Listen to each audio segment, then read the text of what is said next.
Agradezco de manera muy cumplida a la Universidad Católica que me haya hecho el favor de invitarme. Y a ustedes que se queden todavía aquí, pues, sabiendo que voy a hablar. En realidad, el tema que tengo que abordar fue seleccionado por la universidad y me pusieron a trabajar en el tema para no perder la oportunidad de veros ustedes el día de hoy. Y probablemente algo de lo que yo diga no esté perfectamente alineado con lo que hemos escuchado en las presentaciones previas en esta mañana, pero sí les aseguro que estoy convencido de que lo que les voy a decir refleja mis experiencias y contiene mi sugerencia de qué avenida también explorar en este proceso de mejorar la vida y las perspectivas de la universidad. Voy a recordarles a ustedes lo que en la literatura chusca aparece como frases cohete, o sea, algunas palabras combinadas que representan en un contenido generalmente percibido como pertinente y moderno la tendencia de la universidad moderna. En mi país se usa mucho que vamos caminando porque tenemos el hombre más rico del mundo que vende teléfonos. Entonces él habla mucho de la sociedad del conocimiento y nosotros decimos que tiene toda la razón, ¿no? Esa es una frase muy rica en contenidos. Por lo tanto, el desarrollo está basado en el conocimiento. Aunque mi teléfono celular, que lo tengo con la cuenta del señor que les platiqué, no se sabe comunicar el día de hoy con México, pero tengo acceso a internet. Aquí tenemos una red extraordinaria en este salón y entonces tengo manera de asegurarles a ustedes que hay alguien que quiere mi chamba, que probablemente ni siquiera habla mi idioma, pero que me le está quitando porque está fabricando equipos más baratos que los que yo estaba fabricando y le está vendiendo en México. Es un chino. Entonces, esto sí es cierto.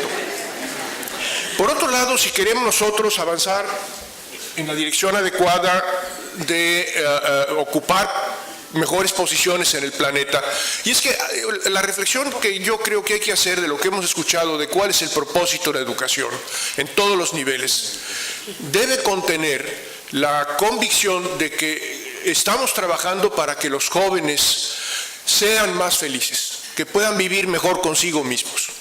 Esto puede significar que ganen más dinero, que hablen más idiomas, que sepan resolver ecuaciones diferenciales, parciales, no lineales, no sé. Probablemente sí, probablemente no, que sepan componer un buen poema en serbio. No, probablemente sí y probablemente no. Pero lo importante es que los haga más felices, que marchen por la vida con un recuerdo más grato de aquella etapa que pasaron con nosotros como profesores. Y yo creo que lo que también hemos escuchado mucho de la multidisciplina nos recuerda que quienes tuvimos la obligación o la oportunidad de especializarnos en una cuestión disciplinaria,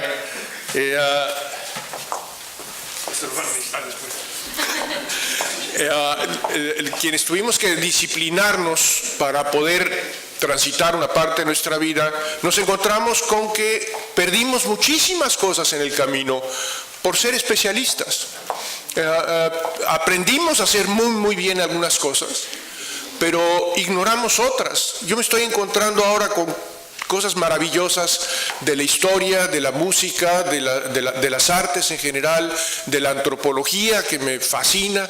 Me da mucho gusto llegar a esta segunda parte de la juventud con mucho ánimo para poder aprender cosas bonitas, pero lamento que mi profesora de secundaria me quiso convencer de que el siglo XIX fue muy aburrido. ¡Qué barbaridad! Yo tengo que abordar este tema, si no, no me van a sacar las tarjetas, que tiene que ver con investigación y desarrollo e innovación. Y por razones un poquito de la arrogancia de los académicos, en México la I de innovación la ponemos con I minúscula. Pero probablemente sea muy importante porque el gobierno nos ha dicho que, aunque se está recortando el presupuesto en todo el país para todas las cosas, nos van a dar más dinero para la educación superior y para la investigación y para el posgrado, con tal de que sea trascendental en opinión de los electores. Y hablo de un país que tiene una enorme fracción de su población electora que es bastante ignorante. Entonces, esa cosa de la innovación tiene que ver con convencer a los votantes Esta es una vuelta francamente democrática, según creo. Y entonces, yo lo que quiero decirles es que la asociación de estas tres cosas es en México y en muchos otros países muy reciente. Me aventuro a decir que también aquí, o sea, la trascendencia del conocimiento en el bienestar de la población es una cosa relativamente nueva. Yo creo que al enlazar a la academia con la sociedad, se está haciendo una aportación importante que hay que analizar con cuidado y hay que ver las consecuencias de hacerlo mal. Pero lo que es una parte muy atractiva para nosotros es reflexionar en el hecho de que la parte de investigación y desarrollo, que es el crecimiento intelectual, es lo que normalmente en todas las disciplinas ha ocurrido en el mundo de la academia, no la innovación. Y a mí me parece que es muy peligroso hablar de que hagamos cosas útiles en el mundo académico solamente porque la utilidad, en el caso que me refiero, se orienta al muy corto plazo. Y nosotros sabemos, los que damos clases, que muy frecuentemente lo que estamos tratando de transmitir, como yo lo intento ahora, posiblemente tenga un efecto positivo, probablemente en el muy largo plazo. Entonces, esas son cosas en las que no estamos todos de acuerdo. Y finalmente, en esta lámina, yo quiero decirles que en mi presentación del día de hoy, innovación es algo que ocurre fuera del mundo académico. Innovación es algo que se expresa en la economía. Es algo que en el diccionario se revela como la creación de riqueza, no necesariamente económica, pero sí como la creación de riqueza, y que el día de hoy nos lleva a esta reflexión de que los mundos de la investigación y desarrollo están en un lado y se comparan y se miden y se acreditan y se valoran en los términos internacionales del primer mundo, que no tiene nada que ver con lo que pasa en las sociedades del mundo real, que están en mundos aparte. La innovación está en un mundo aparte. Lo que tenemos que hacer, lo que estamos empezando a ver que pasa, fíjense en el gráfico, es esto. No desplacé la academia hacia el mundo real, sino la innovación hacia la academia. Y eso es algo que nos está empezando a sacudir, nos está empezando a transformar, nos preocupa mucho. Creo que tiene cosas muy buenas. Algunos países, particularmente Chile y Argentina, ya se dijo, van muy avanzados en esa dirección. Nosotros queremos tratar de, Brasil, no se diga, pero este es un cambio muy importante en un plazo muy corto para sociedades relativamente inmaduras en la parte intelectual. Déjenme hablar un poquito de la parte de investigación y desarrollo, la parte intelectual, que se maneja en los diccionarios, en los textos especializados, un poco en la economía, mucho en la ingeniería industrial, como un ciclo que se retroalimenta. Por eso ocurre en el mundo académico. Estas cosas que ustedes están viendo ahí, yo diseño algo, lo pruebo, lo construyo, lo modifico, lo mejoro, lo vuelvo a ver. Eso yo lo he visto, por ejemplo, como ingeniero, tengo un colega mayor que yo, que tiene un automóvil que él inventó, que tiene una rueda giratoria delantera, una sola, que es la que le da la dirección y le da la tracción, y inteligentemente fue bautizado como el Omniviramóvil, porque se mueve para todas partes. Ya va como en la versión 18, yo creo, 19, que le ha hecho mejoras a los frenos y todo eso, y ha hecho uno en su vida, ¿no? Y eso es lo que llaman en mi institución investigar y desarrollar. Y el señor es un sabio y es un hombre muy respetado, fue maestro mío, y yo lo quiero mucho y le agradezco muchísimas enseñanzas, pero no tiene nada que ver con la innovación, porque en la definición clásica de este tema que me toca desarrollar para ustedes el día de hoy, la investigación es dinero que se va para producir conocimiento. Innovación, por otro lado, es conocimiento que se utiliza para obtener recursos. Esta es una forma en que se está viendo también en el Consejo Mundial de Ciencia y Tecnología. Es probablemente cínica, pero pues es interesante desde el punto de vista de la reflexión, donde la riqueza a la que nos referimos nosotros no es nada más la riqueza comercial, sino también la que tiene que ver con la riqueza social, la económica y la ecológica. No dejo de mostrar estas otras dos definiciones que también son interesantes. La palabra tecnología, que se usa mucho, hace todavía 10 años o 15, se refería a las máquinas. Y ahora solamente hay una máquina que tiene sentido, que es la que tiene los chips y que trabaja con un microprocesador. Sea teléfono, sea computador, todas son iguales, ¿no? Ya estoy esperando ver mi próximo exprimidor de naranjas que pueda ser activado por la voz y todo ese tipo de cosas. Lo que más queremos cultivar en el ámbito universitario es el cariño por la verdad. Por eso, por lo menos en mi país decimos eso. Decimos que una buena universidad debe hacer investigación porque el investigador es el que busca la verdad y la búsqueda de la verdad es algo que produce una gran satisfacción, que se contagia. Entonces, el buen investigador puede contagiarle a los jóvenes el gusto por la verdad. En un país como el mío, con un problema de narcotráfico y corrupción bastante agudos, esa es una preocupación importante. ¿Qué es lo que pasa en la universidad? Bueno, ya se ha dicho, lo estoy poniendo de otra manera. Lo que nosotros hacemos es lo que viene en la lámina que ustedes están leyendo, porque leen mejor que yo, porque además yo tengo muy mala vista. Pero lo que destaco es que el ingreso a la sociedad de nuestra presencia, de nuestra potencia, tiene cada vez más que ver con la innovación y que esta innovación puede ser el motor que andamos buscando para mejorarlos. Lo que sí no debo omitir es que lo que ya cambió es el mercado de la universidad. La universidad del siglo XIX en 10 años brincó al XXI y la verdad pues esto es una barbaridad. Lo que nos piden ahora a nosotros, los profesores universitarios, son cosas que no nos pedían antes. Cuando yo estudié, decían que con conseguir el título universitario uno garantizaba tener un buen empleo. Y sí fue cierto, pues aquí estoy. Yo resolví mi problema económico con un papelito, lo metí en el banco y con eso tuve. Ahora ya no.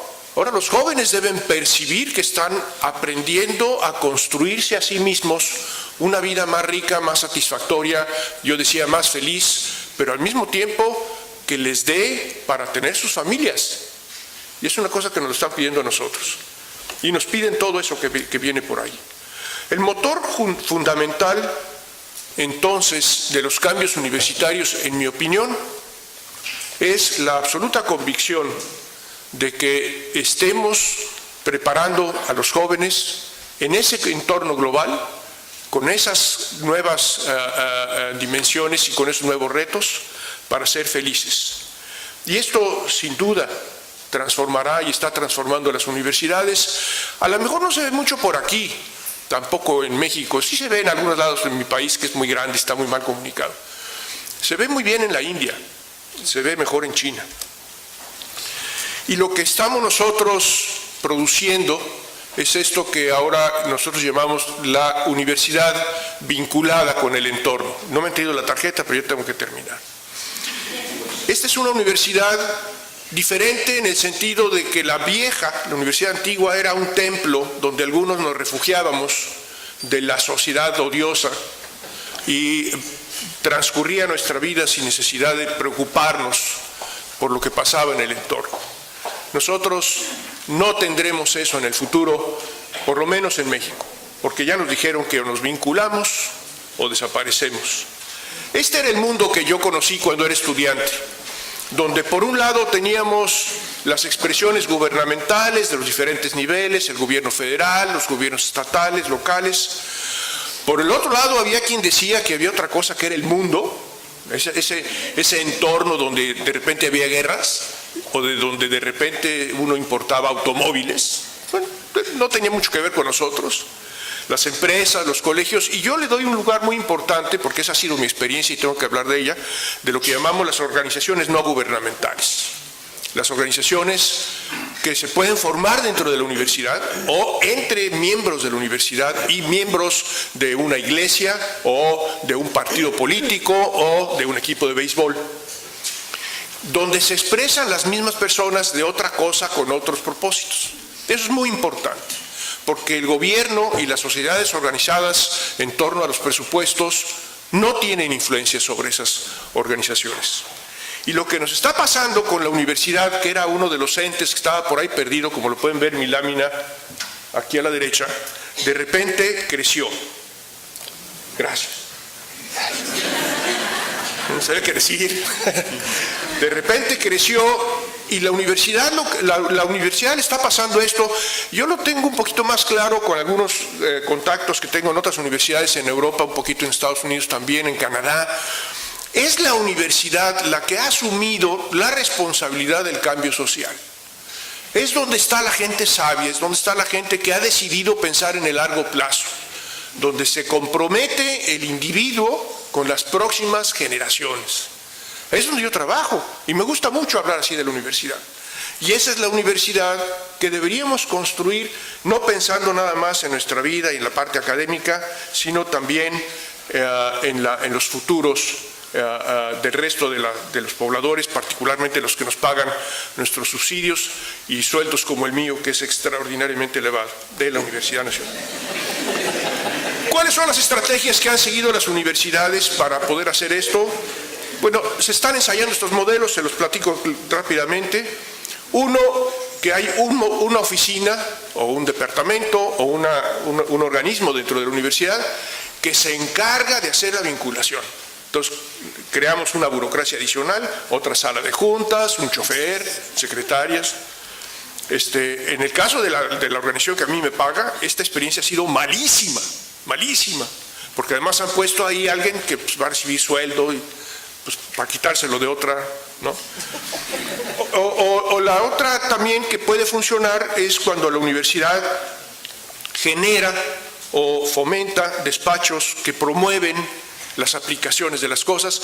En la UNAM, la Universidad Nacional Autónoma de México tiene 380,000 estudiantes inscritos, tenemos 25,000 docentes de tiempo completo y el curso que más impartimos es Word.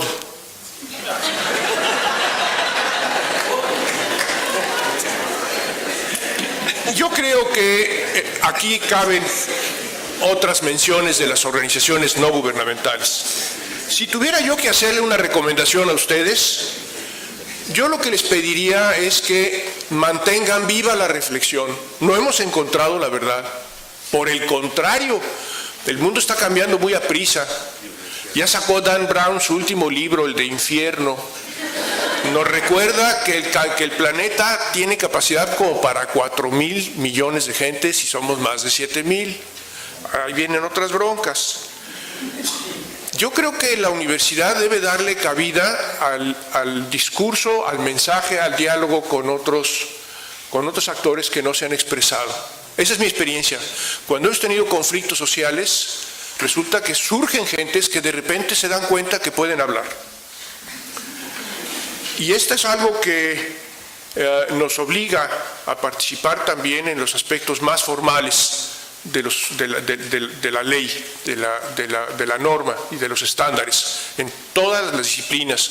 Por ejemplo, hablando del ambiente, tenemos una discusión de cuánta agua debe utilizarse cuando uno acciona el inodoro. Esta es una discusión de nivel universitario, obviamente. Muchas gracias.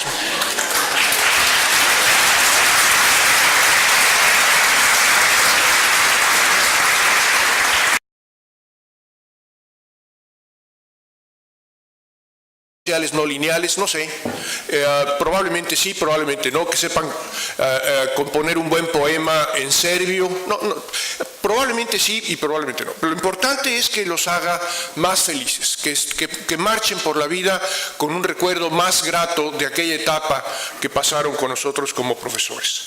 Y yo creo que lo que también hemos escuchado mucho de la multidisciplina nos recuerda que quienes tuvimos la obligación o la oportunidad de especializarnos en una cuestión disciplinaria,